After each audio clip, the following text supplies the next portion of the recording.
How's it going, everyone? Welcome again, Eulé Gonzalez here, revisiting and understanding the Next.js 13 and why do we get here. Again, I'm not going to dive deep too much into React history and the Next history because what we really care about in today's video is to explore the layout and styling, make a quick recap of that, especially of the rendering and the files that now React Next.js provide us to handle more common use cases, especially when you are creating your web applications. So for example, not only to show the page, but the loading state or some errors that can happen inside of your page, let's say in your form for validations or errors that you want to capture that, or error renderings or fetching data and then suddenly something went wrong. Another is, for example, 404, which is, hey, we couldn't find this page and the layout, the shared layout for the entire page, as well as the template, and the subtle difference between the layout and the template. So, because now Next 13, and you might wonder why you are looking at Next 13 since we are in the 15. Well, because this now, everything that we're going to, everything forward is based on this foundation, on this version foundation, and that is the React server components. And how do we get here? Well, again, I'm gonna be very quickly, is that, well, since web applications now, especially when you do that with React, which is this framework made by Facebook to help them solve Facebook problems, and not everybody has Facebook problem, and if you do, please, I will glad to assist. So send me a check, a blank check, please. But in any case, so React is now focused exclusively is for creating user interface, but there is a lot of things going on. So for example, you need to actually hey, we need a linter, and also we need some formatting and some static analysis with TypeScript. And if you, for example, wants to now serve that content to the client to improve the user experience by providing these fast interactions, hey, you might want to use this now a routing, but on the client side, React routers, and also you perhaps want to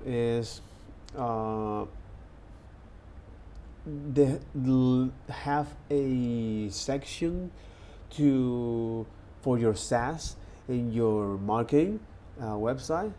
So for your SaaS, you might want is to now improve that applications by using this client-side rendering. So hey, put all the JavaScript code at the client side.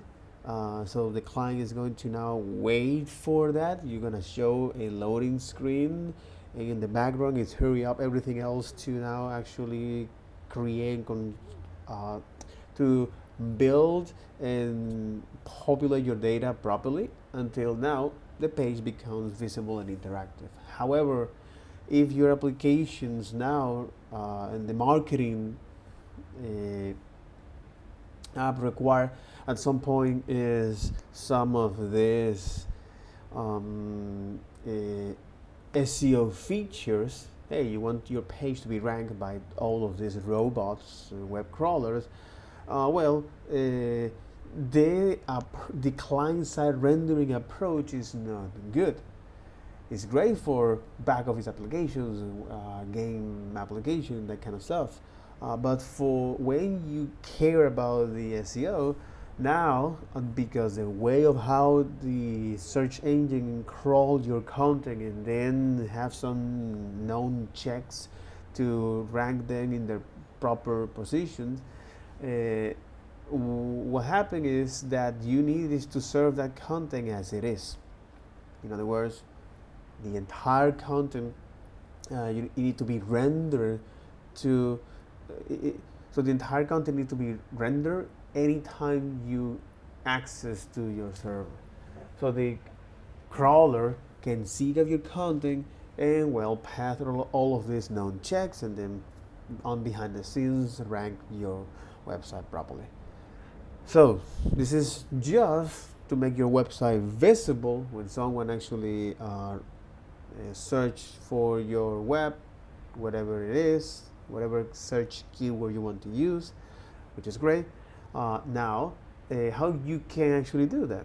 Well, before Next.js, we have some of this server that say, hey, if this request comes from any of these robots, we want to send now is a rendering or a full rendering HTML to that. However, if this comes from the user, now we're going to send is the single page application. And then you have now this coordination problems that becomes quite a nightmare. Again, we are not solving is that issue.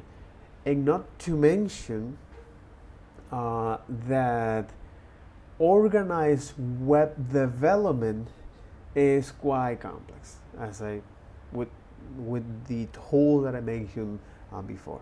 Now, Next.js recognize that and say, hey, let's go to now is organize everything in a way that help us to create React application for React development mainly, okay? And by providing now a particularly folder structures and some conventions, so we can speed up things. So there's also another frameworks like Next.js, for example, when you can do that, but for Vue 3 applications, again, another a UI framework where the problem that they aims to solve is now unlike React, where you can define all of these elements here, all of this UI small user interface, but you need to coordinate is the different state. You need to coordinate is the state management. Now Vue say, hey, let me now this coordinations be handled. I handle that for you. So Vue is now this reactive rendering, this compiler-based reactive rendering system. So again, let's go beyond the scope, but it's important to actually that Next.js, which is something that Next.js actually is competing in that landscape, is about that. In the case of Next.js, version 13, because now is this framework that allows you to write web applications in React. Now React evolved from a version 18, 17 to 18 into 19. But in the version 18, they have this experimental feature that now is stable called React Server Components and React Server Actions. So everything forward here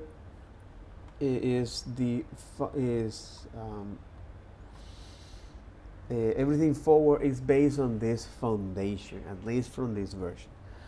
Great. So because now Next is solving all of these different rendering modes.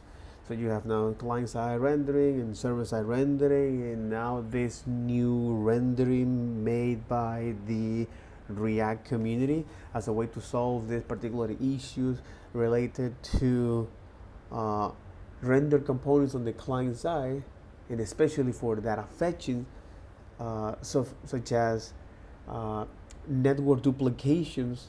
If you're using use effects on the client side, now you have to actually do two network requests, especially one for actually fetch all of those components, and then execute that component on the client side with the use effect.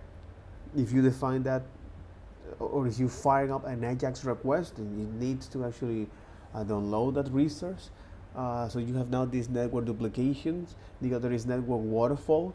If each one of those components actually now fetch some data, slow down, it will slow down your applications dramatically. Not to mention that they don't have caching mechanism built in.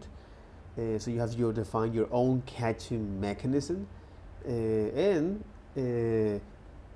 these race conditions that can happen when you need to handle with search inputs, or when you want to search on from the client on the database, right? So because of that, they say now with React Server components, hey, let's go to now move the code closer to the data source. So everything by default here in Next is optimized out of the box, and that is all of these React Server components are catch and statically rendering.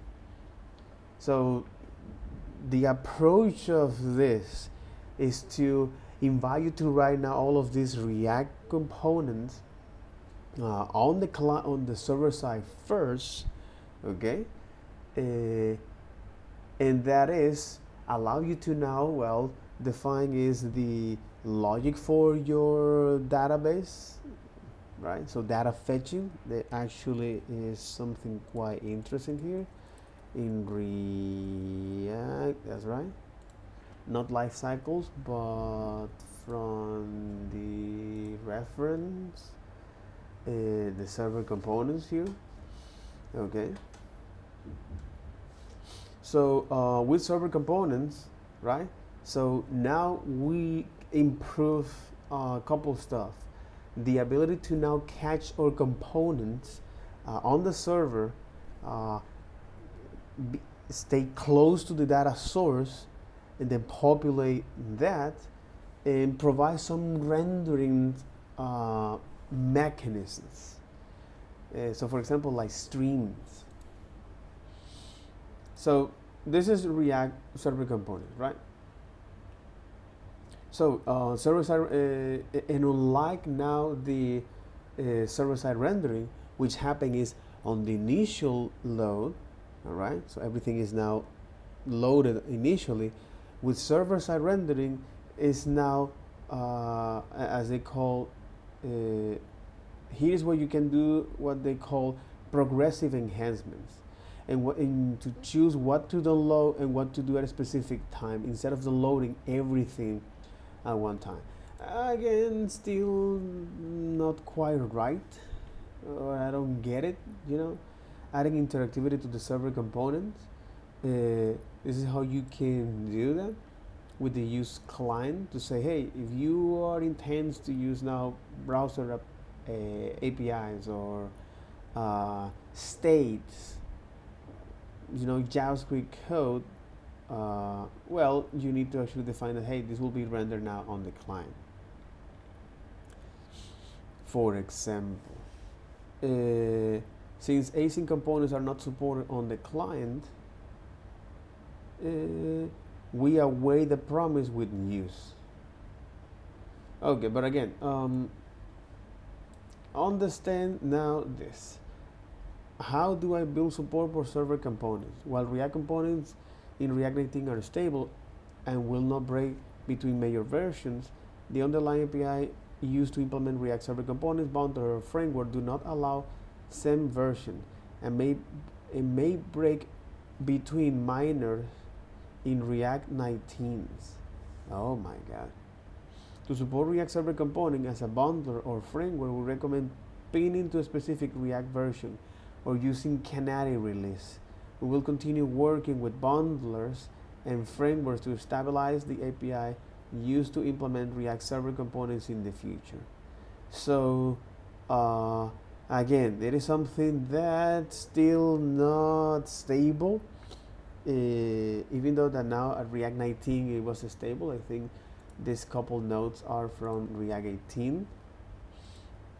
When they say something like this, exactly, they keep that. Yeah, they keep that.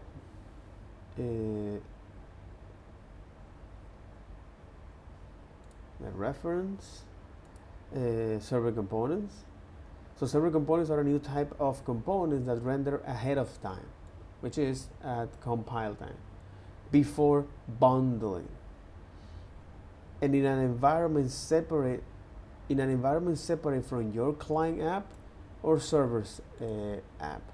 So this separate environment is the server in React Server Components. The server components can run once at a build time on your CI server.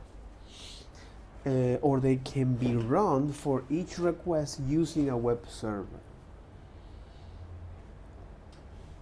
So server components without a server, we already know what is the problems with that. Not only in terms of data fetching, but for increasing unnecessarily the amount of code that you need to parse, that you need to download and parse on the client side. So you minimize that. Okay. And this pattern means a user needs to download and parse the additional 70k gzips and libraries, as I mentioned before. So with server components, you can render these components once at a build time, like this. So the subtle difference here, as you can see at least with this, is that now you have an async to indicate that, hey, this component will be rendered on the server, on this environment, and the render output can be server-side rendering to HTML and upload to a CDN. Okay. When the app loads, the content will not see the original page component or the expensive library from rendering markup. So it will just now see that content as it is and upload to a CDN.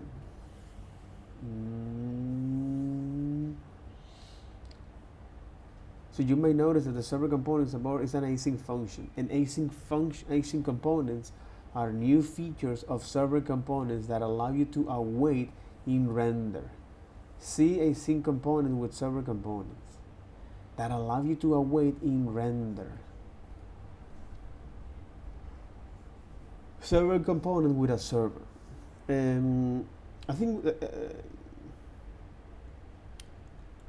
think to at least understand this stuff here, so instead of downloading everything at once, HTML and the JavaScript bundle, like a server-side rendering, React Server Components say, hey, let's just download the whole thing, HTML, and when things need interaction, we're going to download progressively, and we can actually stream to it. So Next.js has taken that and built into the framework. So Next.js has taken that and built into the framework, especially in Next 13. So this RSC is an experimental feature that you can find in their docs. Exactly. So the benefit is that since React Server Components only render in the server, makes the bundle predictable and catchable, which is hard to do. So if the bundle size is always changing, so now you don't have to worry about those components to contribute to the JavaScript bundle, since they don't have to. So making it performant and easy to do. There's a couple of things here that I don't get it, especially like the only renders on the server, makes the bundle predictable and catchable.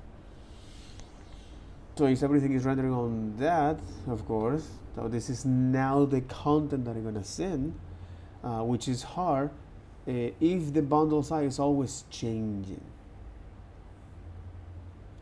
Oh, and when they say the bundle size, that if you, for example, adding to this component is perhaps more, um, if you're adding more functionality to this component, all right, more JavaScript code. So now you don't have to worry about those components to contribute to GS bundle since they don't have it. So making it performance and easy to do, and only those components that actually need that that interactivity, you are going to define them. Okay. Another feature as well is that because everything forward this React component servers is a foundation. Yeah, everything forward here is a foundation. Everything going forward is based on this everything going forward is based on this foundation. So that's great. That's quite powerful, by the way. So yeah.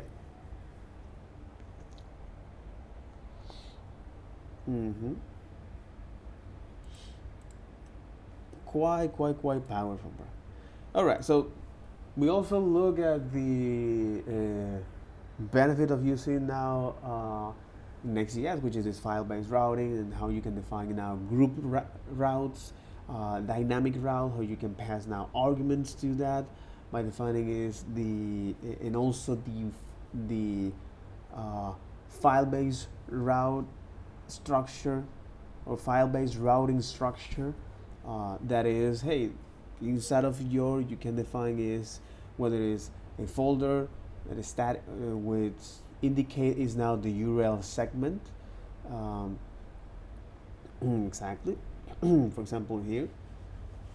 So whatever you define inside of the URL segment is something that now you have this set of options, such as the template, the layout, the error, the 404, the page, which is the content that's going to be rendered, as well as the loading. Okay, and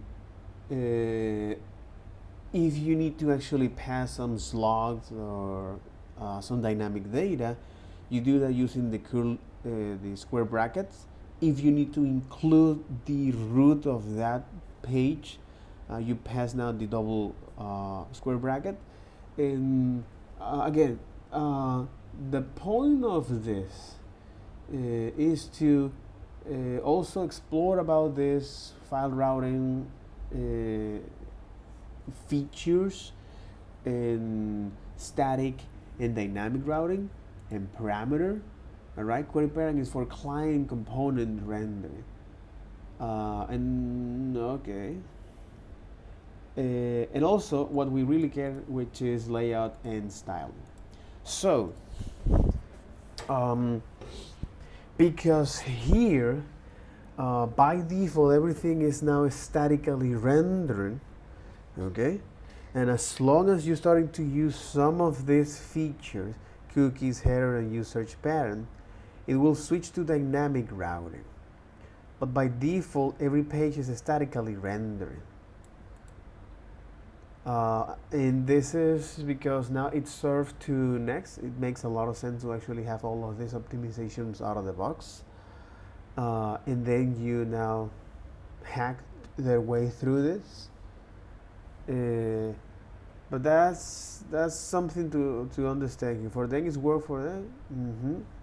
I also describe is what layouts and template actually looks like. So what is the subtle difference between the layout and the templates?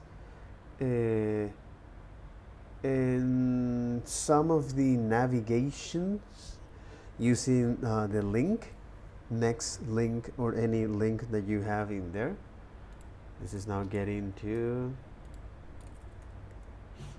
next. Right, you say, hey, this is the docs. Import link, next link. So navigation here. So navigation here.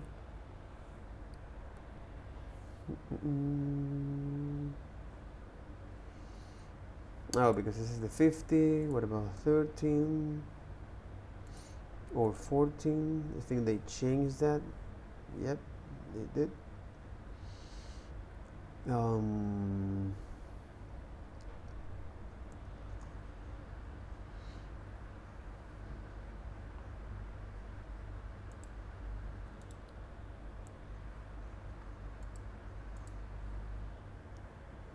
mm, mm, mm.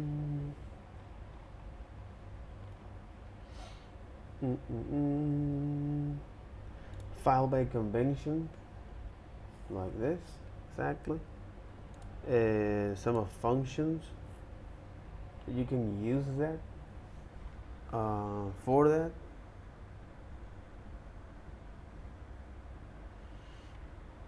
Okay, good. Also the components here. For example, like Nimba is rendering, styling, and routing. So with routing, we have also is, oh my god, make it like iffy, bro. I'm lazy. Um, the navigation, linking and navigation. That's right. Make it simple. Then you got it. Using link, using the use router, which is on client components, using the redirect function for server components, and using the native history API. So this page will go through that, link components and all that kind of stuff. But again, this is now the four main way of doing that navigation, whether it's programmatically or through the HTML tags. Good, good. And then we look at the styling. And here we can now spend a lot of time to actually try to go with any styling. In our case, I'm going to focus on Tailwind CSS. CSS in GS is something that is providing true CSS model, because now it create this class style with a hash, so making them unique with CSS model. My bad.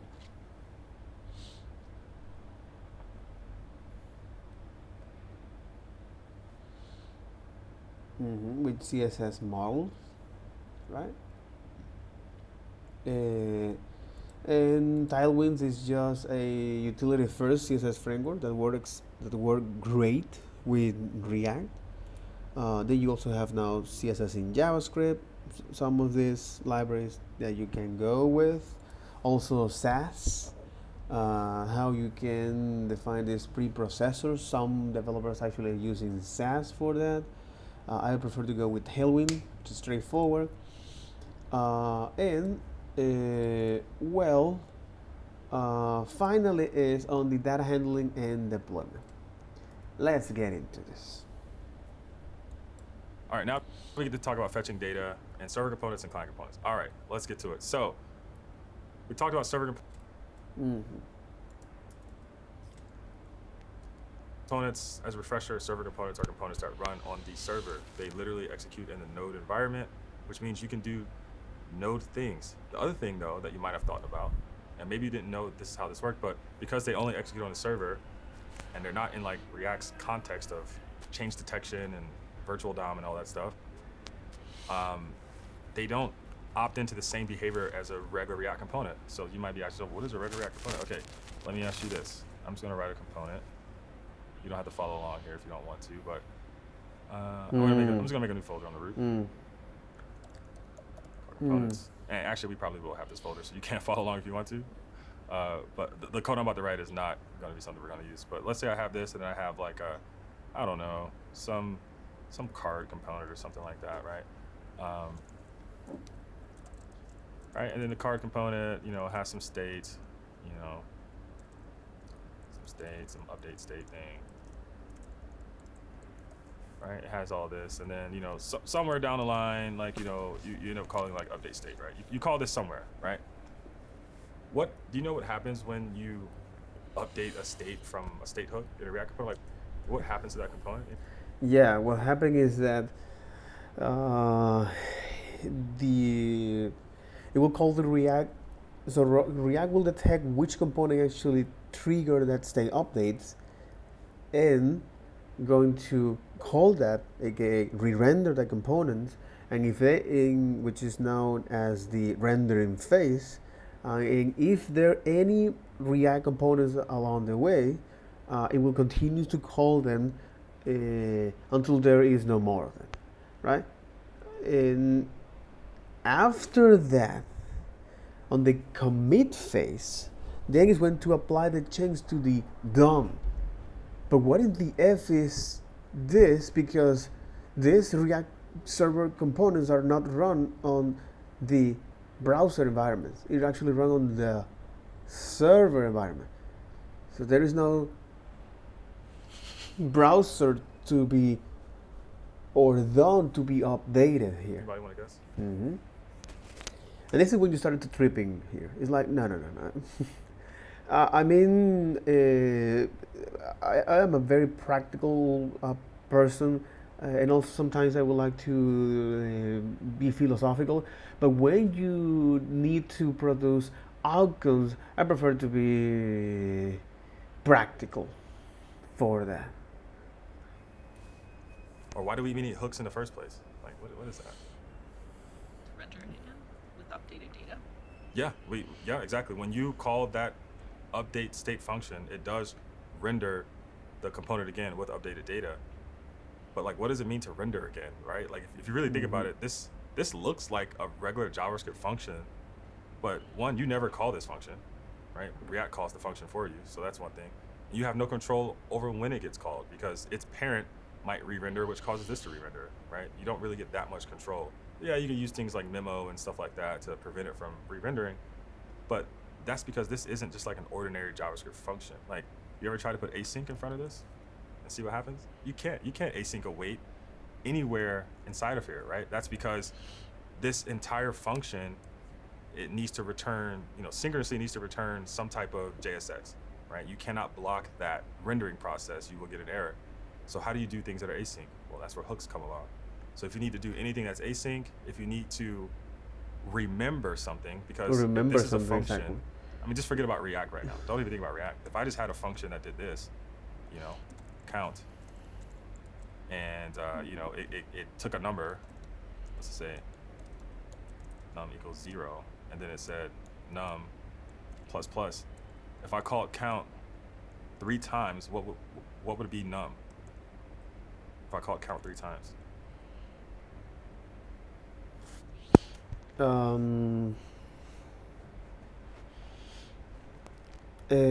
2, because you are calling as this function here again, and this function again, and this function again. 2. You gotta count 2 twice. Pure JavaScript. Yeah, pure JavaScript. You would think so. No, it's just going to be 1 because it's never keeping track of anything, right? Every time I call this function, this line runs, which sets num to 1. Exactly. And, so I guess it'll be 2. So it sets num to 1, and then it increments it by 1. So num is always going to be 2. So it'll be 2 here, 2 it'll be 2 here, and it'll be 2 here, because I'm just resetting. I'm just running my function over and over and over again, right? So to opt out of that behavior, in the case of React, where I want to wait, hold on, don't. So out of that behavior, out of that, what the hell? Out of that meaning.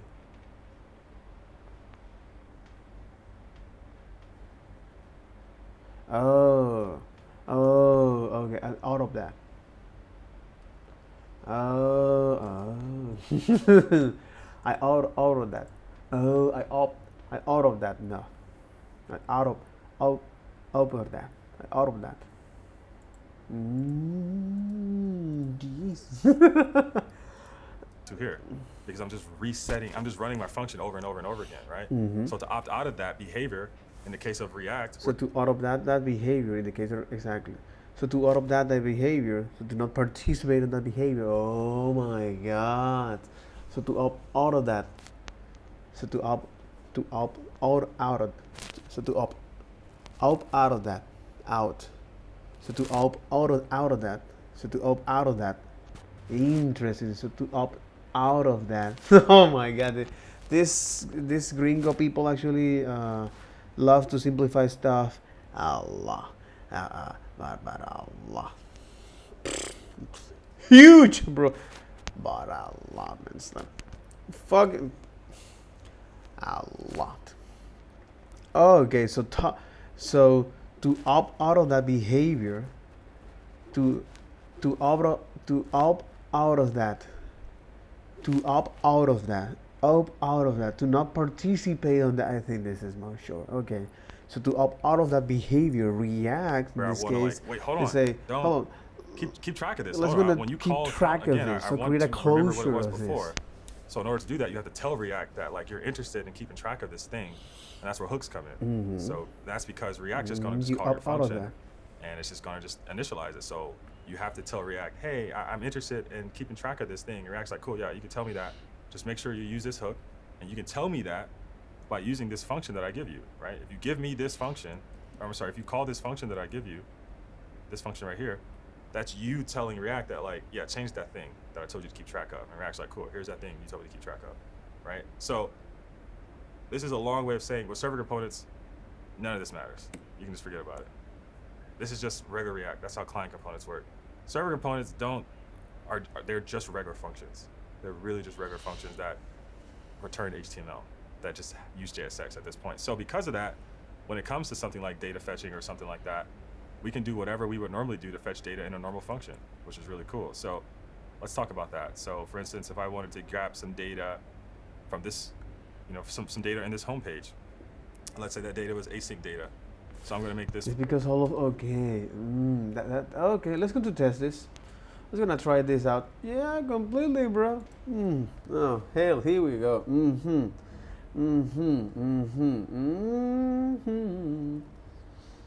Okay, let's get into this, right? So I just want to do this. It's like, what in the F is this, bro?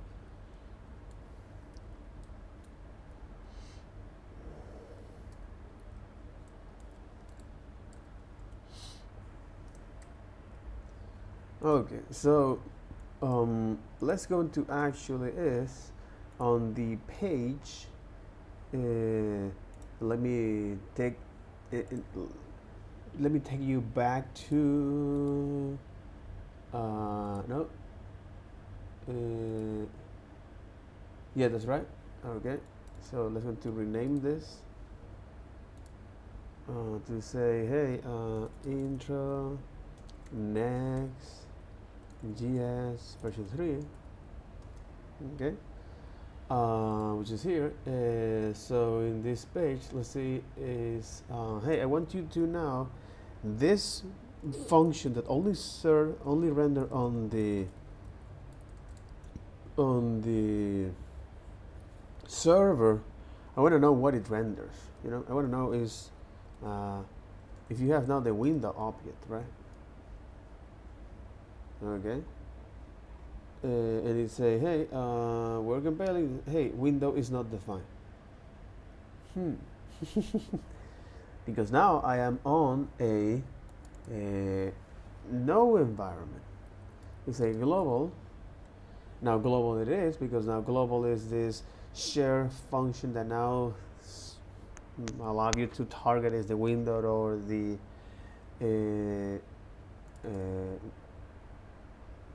global this, what allow you to target is now the window object.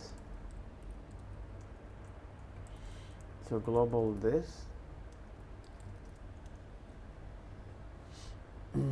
So global object here. Exactly, global object here. So these global objects are available in all models. The following variables may appear to be global but are not. They exist in the scope of CommonJS. Interesting. Okay. And then you have all of these global objects, right? So you have now blobs, you have buffer, you have dir name, broadcast, BT, console, crypto, global legacy, right? But again, this is okay. So you can say it's like, hey, this is on the server. Server, right? So server, and as you can see, it's only running on the server. So because of this React server component, even in its name, it tells you what it's doing. You don't have here access to the client side render or these React components, React client side components. Mm-hmm. So it means you want to now define some state to say, hey, this is now in a state with the update state here, right? As a tuple, and then you get that from the use state here, and you say, hey, server, right? And then you somehow want to actually save that. It say, hey, you're importing a component that needs use state. It only works on the client component, but none of its parents are marked with use client. Exactly. So there are server components by default. And say, hey, all of this client side logic, it doesn't work. Here it doesn't work.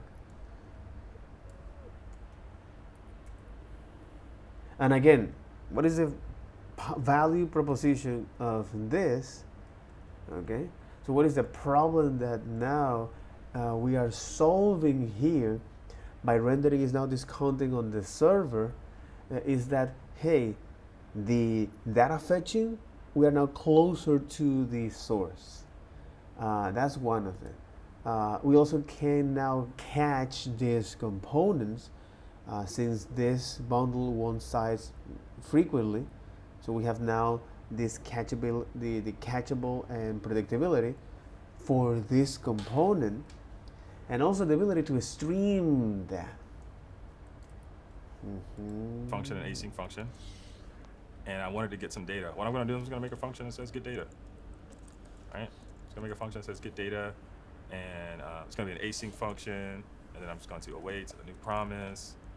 I'm just going to make a delay here so we can be dramatic about it. And just going to do a set timeout. Say, cool, here's some data. You've never been able to do this in React. Never been able to do async await inside of a component. Couldn't do it because of the reasons I just showed you. It has to be synchronous. It has to return some JSX. It's not going to keep track of stuff. You got these hooks if you want to do things. And that's just because how React does reconciliation and keeping the render cycle clean. Imagine if your component imagine if React had to wait for your component to get some data before it could render it. Your app would be so slow, no one would ever use it. It wouldn't work, right? Okay, but on the server, it's cool. It's fine. It doesn't matter. So now I can do that, and I can get the data, and I can do whatever I want with the data, right? So you can use that data. I'm just going to log it. All right, so now I can just log that data like that. I don't know. I'm just going to do it this way. This is how I do it anyway.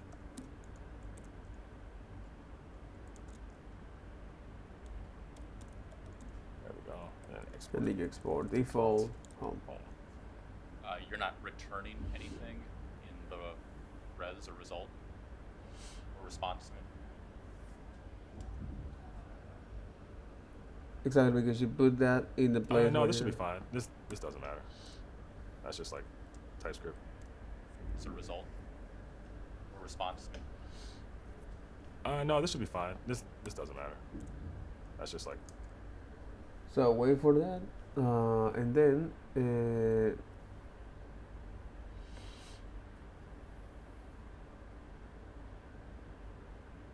so by the time that is done, you're gonna now is call response, but you're gonna call response is with the return value, bro, which is now giving is you 0, and then okay, mate, smart motherfucker, smart motherfucker. So let's get into this.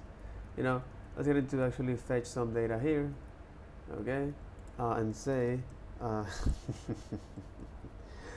So cons, hey, get data here, okay, and this get data, you say, now this is async function that I want to do is this. Hey, I want to wait for this promise to be complete.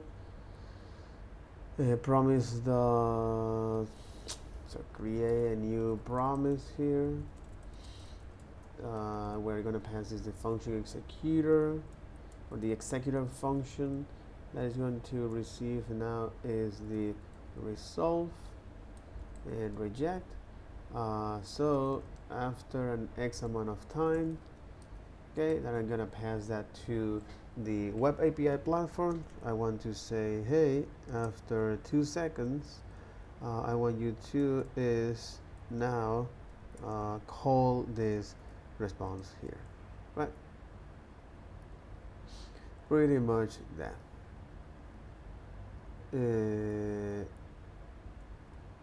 So yeah. No, I mean it's like call this. Exactly. Call this. So call this. That's interesting that we're passing now as a reference by saying it's like, hey, I want you to call this when you return that. Okay. You can also say, hey, I want you to now is to call this, to call the response, and then return that. But it's interesting because you say, hey, argument 0 expected. Oh, okay.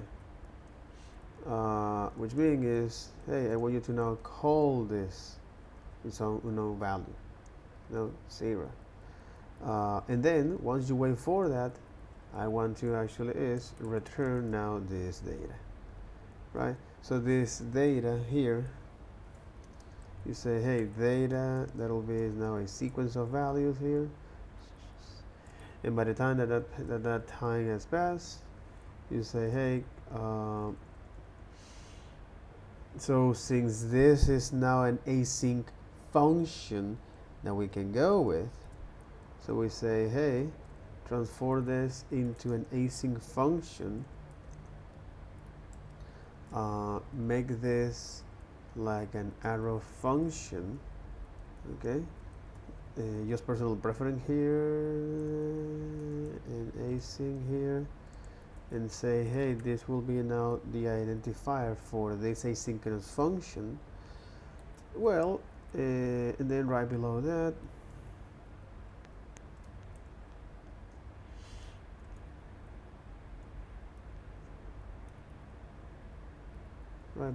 we say, hey, so export default is that home, right? So going up, why not? And then you say, hey, because this is an async away, I want to say get data that it returns now a promise, okay? I want to wait for that. So by the time that you have now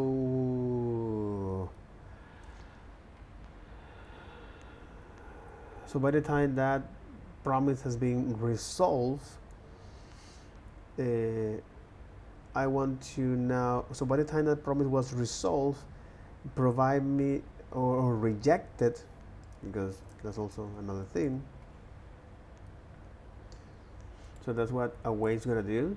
So await is going to do.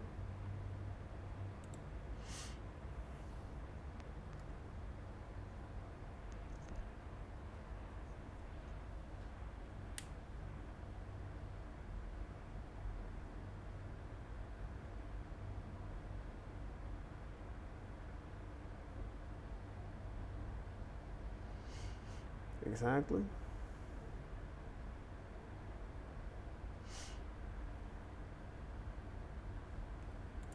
So because the way of how you can catch those synchronous errors in JavaScript is using a try catch.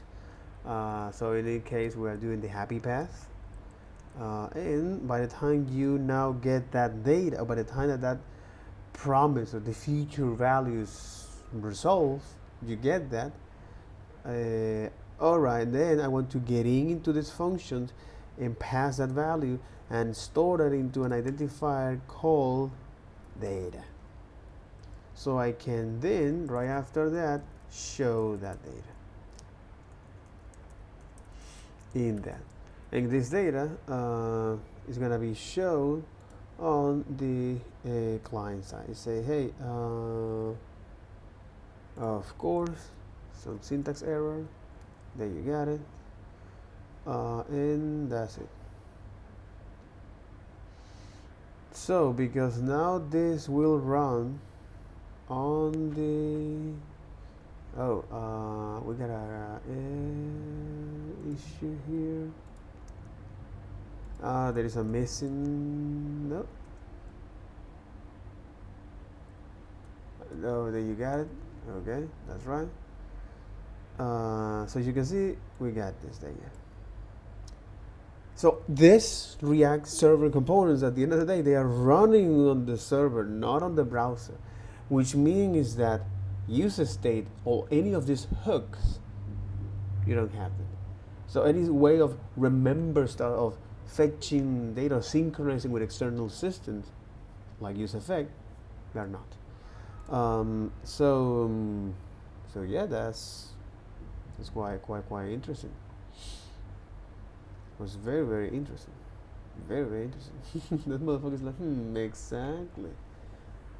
exactly. Then you can return that data, because at the end of the day, a sync is returning a promise. TypeScript. Freaking. Now, I think it's another page. I'm just checking my pages right quick. In the marketing folder, aren't there conflicting page.tsx Wait, what? files? There it is. I added those. There it is. See, I ran into that. Actually, I don't even need this marketing folder. Yeah, That is more quick. In the marketing folder, Oh. you're not returning anything in the res or result or response. No, this should be fine. This doesn't matter. That's just like TypeScript freaking out. I think it's another page. I'm just checking my pages right quick. In the marketing folder, aren't there conflicting page.tsx files? There is. I added those. There it is. See, I ran into that. Actually, I don't even need this marketing folder. That is more likely, because I feel like it wasn't even showing the page that I was interested in. So there we go. Got rid of that. Now I have to restart it. It doesn't like when you delete files and then try to like do it again. Okay, there we go. Yeah, so, and this is why you don't have conflicts. So I think that's why I didn't add the JSX in those pages the first time, because I didn't want the conflicts. But then it started tripping because I didn't have JSX in it, which then caused the conflict. So now we can wait it for like 2 seconds. We can await this data, we can log it, and then we can kind of see what happens. So you can see it's already taken longer. That took 2 seconds, and then you can see the data is here on the server side. So it's not logging here in the console in the browser, right? Because it's server side, so it's gonna log here in the terminal. Yeah. This might be premature, but like, are there caching or techniques to deal with like the overhead of making the extra, like just the latency of making a second API call to get data? So are you talking about like issues here in the Yeah, I'm fetching assuming side? that there will be like one server that's running Next, and then another like API server that actually gates the database. Yeah. Yeah. So we can talk. You can talk directly to your database here if you want to. So if you have an ORM, just import your ORM and talk to your database right here. So you can just do a SQL query or whatever query you want right here. But if there was a third-party API that you wanted to talk to that was, behind that, then yeah. So there's built-in caching, and I kind of talked about it earlier. But if you go to, it's advanced. So wait, hold on. Before I talk about it, I think I am going to talk about some of it. Let me just double check before I get in there. No, I'm not going to talk too much about it because it is very complex. So I'll just show you right now. Basically, if you use the fetch function that's built into Next.js, you have full control over how it's cached and when it's cached and where it's cached, and you have the ability to do tons of revalidating on it. So they have a whole article about their caching strategy, and again, I could talk a week just about this. It's very complicated. But if you use the built-in fetch, which is a modified version of the fetch that you get control over how things revalidate, where they revalidate, what paths revalidate them. And this is just not for fetching. This is actually for every single page that we make, it is cached by default by that path, and we get full control over how we revalidate that page given a path by using revalidate handler, like revalidate tag or things like that. We can actually force it to revalidate a page, which we will do today when we do server actions. So it's very complicated, but yes, you can limit that caching. You can also just do whatever your own caching that you want yourself. If you want to hook up Redis and bring Redis right into this function, you can do that, because this is just Node. So whatever you can do on That's Express or React. any server-side Node technologies, you can bring in here as well. So it's kind of crazy to think about that you have like Redis running inside of a component, but yeah, you can, because it just happens on the server. Exactly. You can have an hour That's the sort of Redis. things. Yeah. You don't need like a separate Express server for like PG or for the Redis. No, you don't. Yeah, we're actually about to install a database right now and use it. Yeah. Yeah. Cool. That makes a lot of sense. Client. So,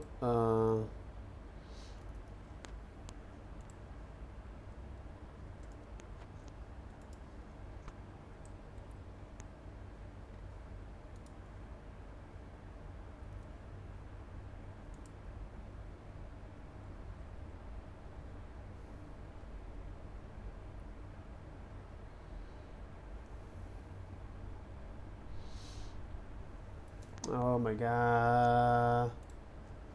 Fuck off. Oh, Jesus.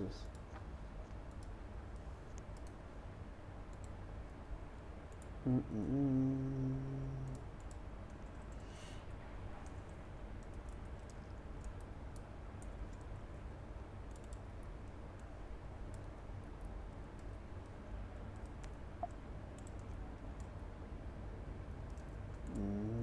Mm-hmm.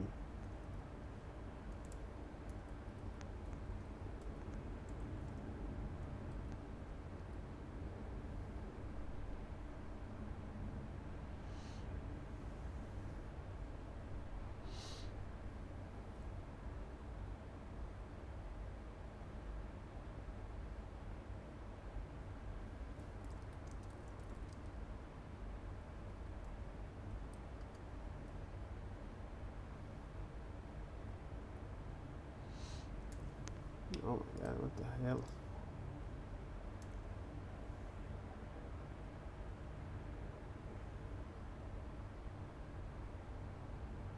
Oh, are they global? That's.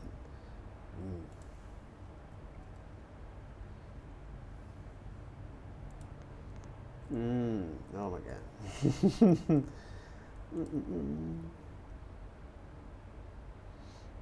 Okay, it seems like they're global. What the French does you think it? I get it. Oh my god, it's like.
And then it's going to do is this.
So that'll be all for this video. Take care.